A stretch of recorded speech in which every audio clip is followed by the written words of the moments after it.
नमस्ते दोस्तों। आज दशा माता का दूसरा दिन है और दूसरी कहानी सुनते हैं। एक राजा के दो रानियां थी।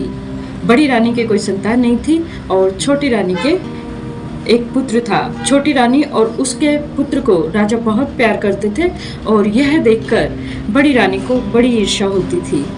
वह राजकुमार के प्राणों की प्यासी हो गई और बड़ी माँ ने उसे भिन्न भिन्न तरह से मारने की कोशिश करी। जैसे एक दिन उसके गले में काला सांप डाल दिया और क्योंकि लड़का दशा माता का ही दिया हुआ था, इसलिए दशा माता की कृपा से सांप अपने आप ही सरक गया और उसके गले में से निकल गया और उसकी जान बच गई। इस तरह से उसे एक दिन विष के लड्डू दिए और जो ही उसने खाने की कोशिश करी तो दशा माता ने एक दासी का रूप धारण करके और उसके हाथ में से लड्डू छीन लिया और बच्चे की जान बच गई। और इसी तरह से तीसरे दिन एक दिन बड़ी माँ ने बच्चे को गहरे कुएं में डाल दिया तो दशा माता ने उसे बीच में से ही पकड़ लिया और बच्चा बच गया। किंतु अब 3 दिन हो चुके हैं और बच्चा राजा और रानी दोनों को मिल नहीं रहा है, तो सभी जगह पर बच्चे की तलाश की। तब दशा माता ने एक भिखारिन का वेश धारण करके और राजकुमार को वस्त्रों में छिपाकर और भिक्षा मांगने के लिए राजद्वार पर पहुंची। तब सिपाहियों ने उसे धुतकार कर कहा कि यहाँ तो राजकुमार घूम गया है और तुम्हें भिक्षा लेने की पड़ी है। तब दशा माता ने कहा कि पुण्य का प्रताप बहुत बड़ा होता है, क्या पता तुम मुझे दान दो और बच्चा मिल जाए। तो ऐसा कहकर और उसने देहरी के भीतर प्रवेश किया। उसी समय दशा माता ने एक वस्त्र में से बालक का पैर उगाड़ दिया।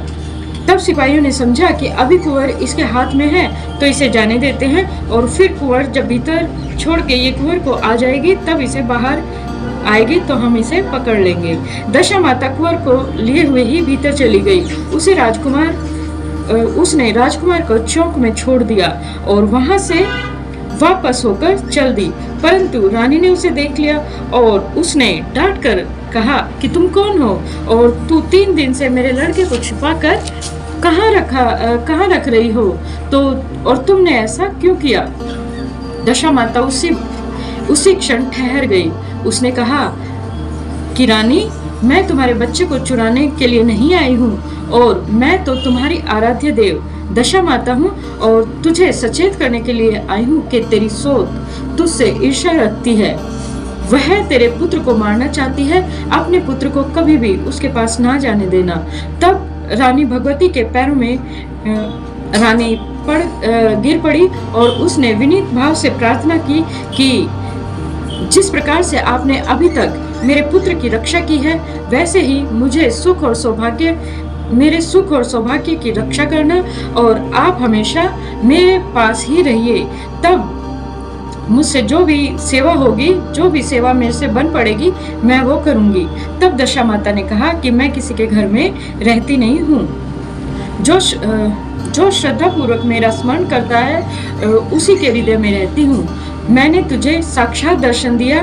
इसके उपलक्ष्य में तुम सुहागिनों को न्योत कर और यथाविधि आदर सत्कार से भोजन कराओ, कथा करो और अपने नगर में तथा राज्य में ढिंढोरा पिटवाओ कि सभी लोग मेरा डोरा ले और व्रत किया करें। यह कहकर दशा माता अंतर्ध्यान हो गई। रानी ने शहर भर की सौभाग्यवती स्त्रियों को निमंत्रण देकर बुलाया और उपटन से लेकर शिरोभूषण श्रृंगार तक उनकी यथाविधि सेवा और शुश्रूषा करके गहने आदि देकर आंचल भरकर और भोजन कराकर विदा किया। शहर और राज्य में भी ढिंढोरा पिटवा दिया गया कि अब से सभी औरतें दशा माता का डोरा ले और सुख और समृद्धि और माता का आशीर्वाद पाए। और इसी प्रकार हे माता, जैसे आपने छोटी रानी पर, उसके पुत्र पर और परिवार पर अपनी कृपा बरसाई, उसी तरह से कहने वालों को, सुनने वालों को और हुकारा भरने वालों को सभी को अपनी कथा कहानी का फल देना, अपना आशीर्वाद देना। हे दशा माता, मेरी अगर कहानी अधूरी है तो उसे पूरी करिए, पूरी है तो उसे परवान चढ़ाइए। जय दशा माता।